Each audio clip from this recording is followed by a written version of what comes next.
ভাই এই ওঠ ঘুমে একবারে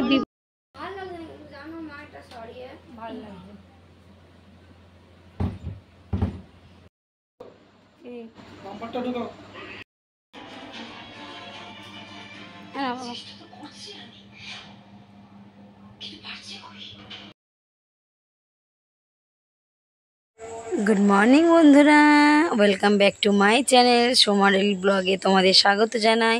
তো আজকে সোমবার সকাল, এখন দেখো 6টা বাজে। সোমবারে সকাল, নতুন একটা দিনে নতুন একটা ভিডিও নিয়ে আমি চলে এসেছি তোমাদের সাথে। তো আমি দেখো ভিডিওটা বোতলগুলো পরিষ্কার করা থেকে শুরু করছি। তো আমার এদিকে কিছু কাজ হয়ে গেছে আর কিছু কাজ বাকি। তো আমি আজকে বোতলগুলোকে সব পরিষ্কার করে নেব, পরিষ্কার করে জল টল ভরে নেব, উঠান বাড়ি ধুয়ে নেব, রাস্তা ঝাড় দেবো, এসব করে নিয়ে চলে আসবো স্নান করে। কারণ আজকে ননদরা বাড়ি যাবে সকাল সকাল, তাই উঠে চা করতে হবে। তা আমি কাজ করছিলাম, বাবাই এদিকে চা করছিল।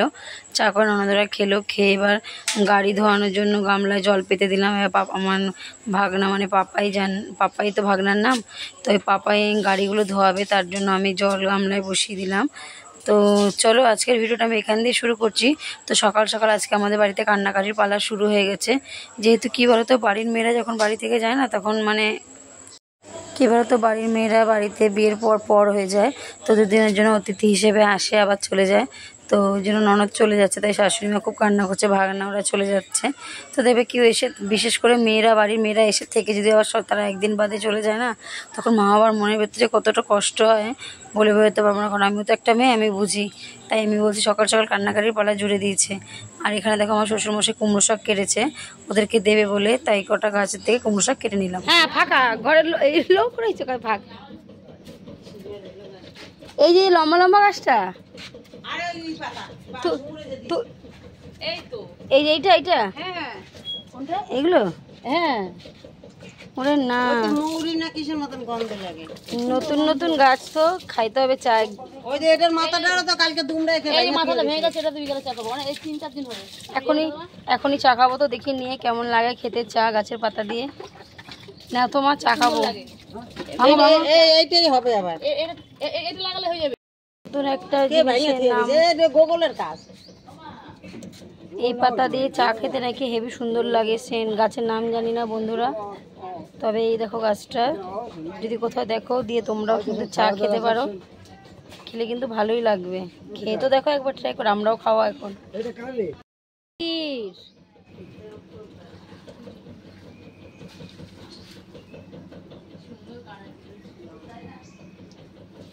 ছড়ো দোদল বাড়ি আইসা, দোদল বাড়িতে চলে যাইতেছে। কোন গানে যাবে?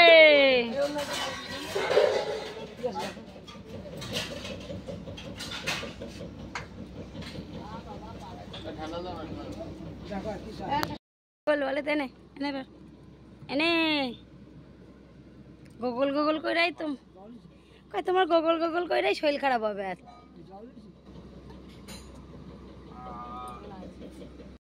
তাকায় দিকে, সকাল সকাল এক চোখ দেখাইলি আমারে।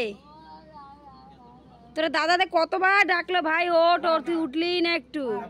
আমি এক্ষুনি যাচ্ছি, দাদা তোদের সাথেই যাচ্ছি। আমার স্কুলের ছুটির মেয়াদ শেষ, মানে আমার সব জায়গায় ঘোরা বন্ধ। সে আবার ডিসেম্বর হবে না, আবার হ্যাঁ দুর্গাপূজা 1 মাস ছুটি থাকবে। এবার তখন ছুটি থাকবে, তখন দেখি যাবো, ইচ্ছা আছে। কালী পূজার সময় যাবো, এছাড়া আর হবে না। হ্যাঁ তোদের বাড়ির গল্প আমার তো শুনলে এখনো ভয় লাগে রে বাবা। তুমি ছাড়ো বাবা, ওরা দিয়ে দেবে, তুমি সরো। যাও না, অনেকদিন যাবা। হ্যাঁ গাড়িতে আবার নিতে আসবে।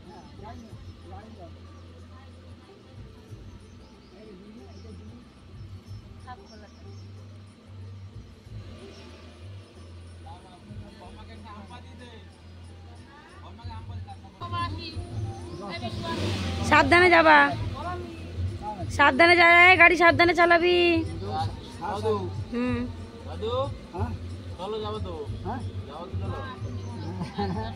ডাক্তার দেখানো বাকি আছে, দেখাইনি। তাড়াতাড়ি ভালো হবে, তারপর গাড়িতে করে নিয়ে যাবো, বুঝলা? তুমি আগে তাড়াতাড়ি ভালো, তারপর গাড়িতে করে নিয়ে যাবো।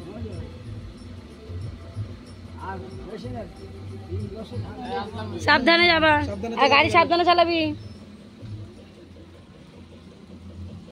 দেখো কাঁদে সকাল সকাল, ওই জন্য দুয়ারের সামনে আমাদের এত জল জমছে বাবা আজকে।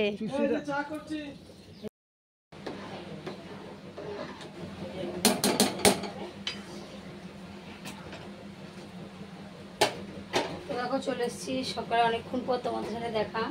তো সব কাজ করছিলাম, ঘর দর পরিষ্কার করছিলাম, অনেকদিনে জামা প্যান্ট জমে গেছিলো, সেগুলো গোছানো হয়নি, সেগুলো গোছালাম। আর এদিকে দেখো ভাত বসিয়ে দিয়েছি, ডাল বসিয়ে দিয়েছি। দেখো আমরা হলুদ দিয়ে ভিজিয়ে রেখেছি, এটা দিয়ে দিলাম ডালের মধ্যে। আর এখানে দেখো ভোলা মাছ রেখেছি, ছোটো ছোটো ভোলা মাছ। ভোলা মাছ দিয়ে মাছ পাতুরি করা হবে। তোমার দাদাভাই খুব ভালো খায়, তাই মাকে বললাম মা নাও, নিয়ে করো। অনেকদিন আমাদের খাওয়া হয় না ভোলা মাছ পাতুরি, তার জন্য আজকে নিলাম। তো চলো রান্নাটা করি, তারপর আবার আজকে প্রচুর কাজ, আজকে ঘরটাকে ওলট পালট করবো, ঘরটা কিছু জিনিস সরাবো, সেই জন্য আজকে ঘর পুরো আমাকে ঘর গোছাতে হবে। তাই আগে রান্নাটা করে নিই, মাকে বললাম চলো রান্নাটা করি, তারপর তুমি আমি তাড়াতাড়ি করে ওগুলো গুছিয়ে নেবো। তার জন্য মা আমি সব তাড়াতাড়ি করে নিচ্ছি, নিয়ে তারপর ওটা গোছাবো। তো চলো কাজ করতে থাকি, তো তোমরা দেখতে থাকো।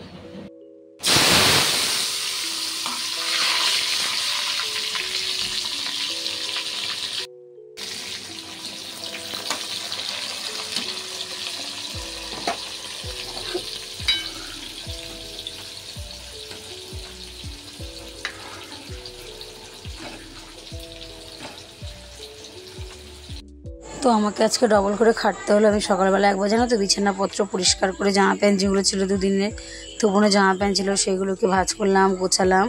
আবার হট করে আমার মাথায় আমার শাশুড়ি আর আমি কী বলতো, আমাদের না যখন যেটা মনে হয় তখন আমরা সেটা করি, সে যতই যা হয়ে যাক তখনই করবো, সে যে কোনো জিনিস হোক। তো আমার শাশুড়ি দিন আমি চা খাচ্ছে আর গল্প করছে যে ঘরটা যদি একটু ঘোরানো যেত ভালোই হতো, জিনিসপত্রের জন্য দেখো না ঘরটা আমার কেমন ঝাবড়া হয়ে রয়েছে। বললো চল দেখি কী করা যায়। তো এদিকে দেখো সব বাইরে বের করেছি ঘরে শোকেসের থেকে। তো শোকেসটা শাশুড়ি মার ঘরে নেবে, আর এই জায়গাটা আমি ফাঁকা করে দেবো, দিয়ে এখানে একটা টুলের মতো রাখবো। তো ওই জন্য শাশুড়ি বলে তাহলে ঘরটা ফাঁকা হয়ে যাবে, ওই জন্য সব এই দিক থেকে দরজা দিয়ে বের করতে গেছিলাম জানো তো। তো এই দরজা থেকে না যখন শোকেসটা আমি কিনেছিলাম তখন এই দরজা থেকে ঢোকেনি, আমার শাশুড়ি মা দরজা থেকে ভেঙে তারপর ঢোকাতে হয়েছিল, কারণ দরজার মাপের থেকে আমাদের শোকেসটা অনেক বড়। তো আমি যখন এনেছিলাম আমি মাপ দিয়ে আনিনি, তো এনে নিই, তারপর তো মানে বহুত পস্তেছি।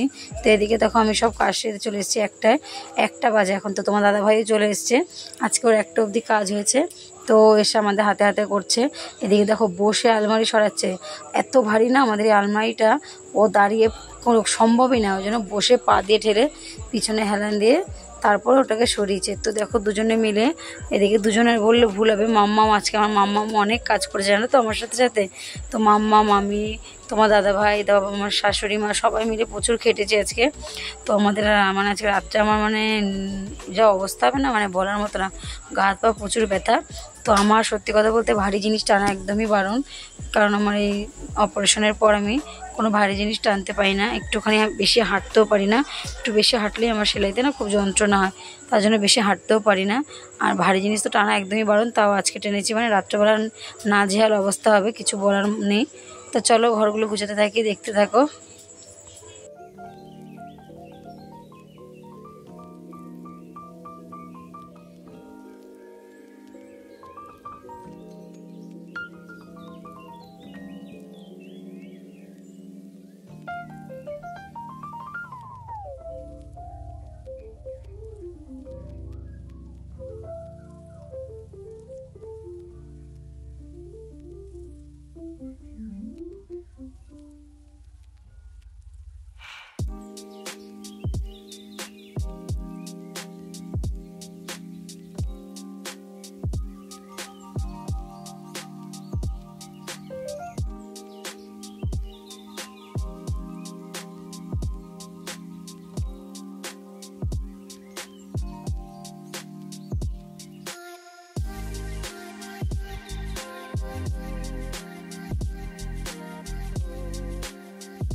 জানো তো আমাদের ঘরে যে পর্দাটা, লাল পর্দাটা, ওর পিছনে একটা দরজা আছে, ওই দরজাটা শাশুড়ি মা খুলে রাখতে বলেছে, যার জন্য খাটটাকে আমি ওদিকে সরিয়ে দিয়েছি। আর খাটের তলা থেকে সব ধুয়েছি বলে জলটা এসে পুরো দুয়ারের সামনে জমেছে, জানো তো। তো সেগুলো পরিষ্কার করতে আমার মানে জীবন বেরিয়ে গেছে। এদিকে মাম্মাম দেখো কাপ ডিশ গুছাতে আছে। ওর মানে কাপ আর সাজানো হচ্ছে না। ও কী বলতো, একটা কাজ সম্পূর্ণ না হলে সে কাজটা যতক্ষণ সম্পূর্ণ না হয় করেই যায়। তো ততক্ষণে দেখো কাপটার গুছানো মানে হচ্ছে না, শেষমেশ গুছাতে পেরেছে। তো আমি সব মুছে টুছে পরিষ্কার করে দিচ্ছি। মাম্মাম বললো, মা তুমি এবার স্নান করতে যাও, বাইরে তো তোমার অনেক কাজে জল দেবা, উঠোন পরিষ্কার করবা, তো আমাকে এগুলো আগিয়ে দিয়ে যাও, আমি বসে বসে গুছতে থাকি। তো আমি সব আগিয়ে দিয়েছি। ও বসে বসে দেখো আলমারি মানে শোকেসটা গুছিয়েছে, তারপর পড়ার টেবিলটা গুছিয়েছে, সব গুছিয়েছে। তো মাম্মাম আজকে আমাকে অনেক হেল্প করেছে। মাম্মামও এইমাত্র স্নান করলো, এখন 5টা বাজে, মাম্মাম স্নান করেছে। এরপর আমি গাছে জল দেবো, উঠোনগুলো পরিষ্কার করবো, তারপর আবার আমি স্নান করবো। তো মা স্নান করতে করতে অনেক রাত হয়ে গেছে, কিন্তু মার ঘরগুলো বড়ো, আরও অনেক জিনিস ছিল, সেগুলো গুছাতে হয়েছে। তো মা বললো, তুই যা স্নানটা করে নে, তারপর তো বেলা করলে তো ঠান্ডা লাগবে, তাড়াতাড়ি করে নিয়েছি।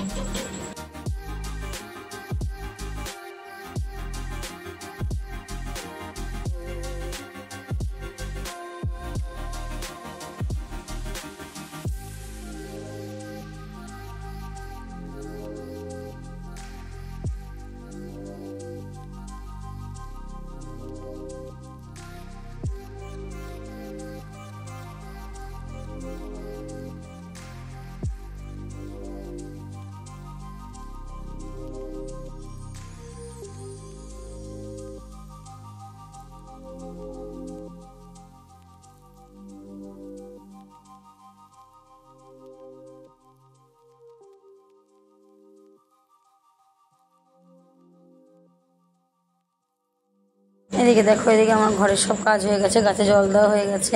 আমি এবার উঠোনগুলোকে পরিষ্কার করে নেবো, গামলা বালতিতে যা জল ছিল সেগুলো সব ভরে নেবো। ওদিকে একটা বড় মা এসছে, বড় মা আমি যেহেতু জল দিয়ে ধোয়াচ্ছিলাম, বড় মা ভয়ে আসেনি, যদি পড়ে যায়, বয়স্ক মানুষ তো।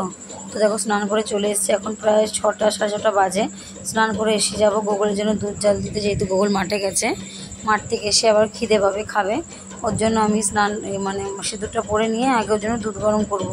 তো এদিকে দেখো মাম্মাম কি সুন্দর গুছিয়েছে। তো তোমরা আমাকে কমেন্টে জানিও আমার মাম্মাম যে ঘরটা গুছিয়েছে কেমন লাগলো তোমাদের। তো দেখো 7টা বেজে গেছে, দেখেছো। তো গোগল আসবে, আমি যখন দুধ জাল দেবো, দুধ জাল দিয়ে আবার আমি এক জায়গায় যাবো।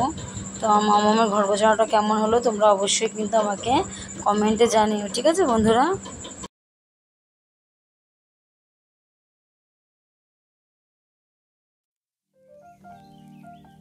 7টা বাজে চলে এসেছি, সব কাজ সেরে, শুধু বিছানা চাদরটা পাতা হয়নি, ওটা পাতবো। এদিকে গোগলের জন্য দুধ গরম করছি, কারণ গোগল চলে আসবে। তো হাত পা এত ব্যথা, কি বলবো, মানে হাত পা ব্যথা বিষ হয়ে রয়েছে, কোনো কাজ করতে পারছি না, তো এত কষ্ট হচ্ছে, পা ফেলতে পারছি না। তো মার ঘরও গোছানো হয়ে গেছে, মার সাথে এবার ঘরটা মুছবে, তাহলে হয়ে যাবে।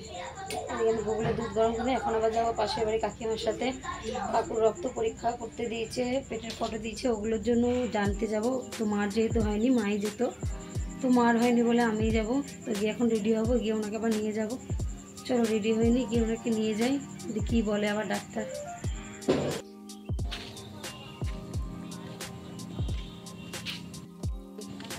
কিসের টাকা?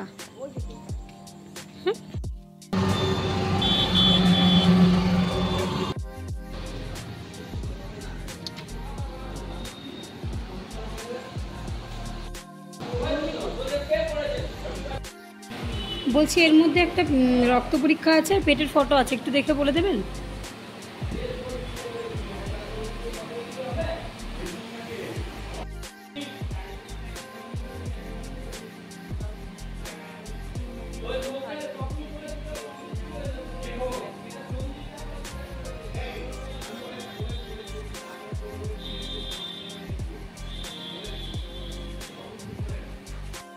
মানে পেটের ছবি আছে। হ্যাঁ, ওই ব্লাডটা কি কিরকম ভাবে আসবে? ব্লাডটা কিরকম ভাবে আসবে? ব্লাডটা সকালে খালি পেটে আসতে হবে। কটার সময় আসবে? 8:30 থেকে আমাদের ব্লাড নেওয়া চালু হয়, 8টায় আমাদের ল্যাব খোলে। দেখো বাড়ি চলে এসেছি, এসে চাদরটা পেতে নিলাম। তখন চাদরটা পাতা হয়নি। মাম্মাম বললো মা তুমি আগে আসো তারপর চাদরটা পাতবে। চাদরটা পাতা হয়নি, তো এসে জামাটাও ছাড়ি নাই, চাদরটা পেতে নিলাম। কারণ বিছানাটা দেখতে একদমই ভালো লাগছিল না, জানো তো কী বাজে লাগছিল চাদর ছাড়া। তো দেখো সন্ধ্যাবেলা সব স্নান টান করে এসে আমরা একটু কফি খাবো। তো মাকে পাঠালাম দুধ আনতে, কফি করলাম। মা আমি বাবা তোমার দাদাভাই কফি খেলাম। আর মাম্মামের না খুব বুকে ব্যথা করছে, মানে ওর গ্যাসের ব্যথার জন্য ডাক্তার ওকে একটা হজমের ওষুধ দিয়েছিল, সেই ওষুধটা নিয়ে এসছে। বললো মা আমাকে একটু খাইয়ে দাও। তো ঢেলে খেতে পারে না, যদি পড়ে যায় তার জন্য ঢালতে পারে না। তো এদিকে দেখো কফির জন্য দুধটা ফুটিয়ে নেবো। দুধটা ফুটিয়ে কফিটা আজকে আমি বানাবো, কিন্তু কফি আমি অত ভালো বানাতে পারি না। তোমার দাদাভাই কফি খুব সুন্দর বানায়, তো আজকে আমি বানালাম। জানি না কেমন হয়েছে, কিন্তু খেয়ে তোমার দাদাভাই বললো না ভালোই কিন্তু হয়েছে। চলো আজকের ভিডিওটা আমি এখানে মতো শেষ করছি। আবার কালকে একটা নতুন দিনে নতুন একটা ভিডিও নিয়ে তোমাদের সাথে চলে আসবো। আর যদি ভিডিওটা ভালো লাগে অবশ্যই একটা লাইক কমেন্ট করো। আর পারলে চ্যানেলটাকে যারা নতুন আছো আমার বন্ধুরা সাবস্ক্রাইব করে দিও। আর তোমাদের একটা লাইক যদি তোমরা এক একজন একটা করে লাইক দাও, সেই লাইক দেখে আমার না ভিডিও বানাতে আরও খুব ভালো লাগে, জানো তো। মনে হয় কি যেন আমি আরও মনোযোগ দিয়ে ভিডিও বানাই। চলো tata, good night, love you all বন্ধুরা, শুভরাত্রি, সবাই ভালো থেকো।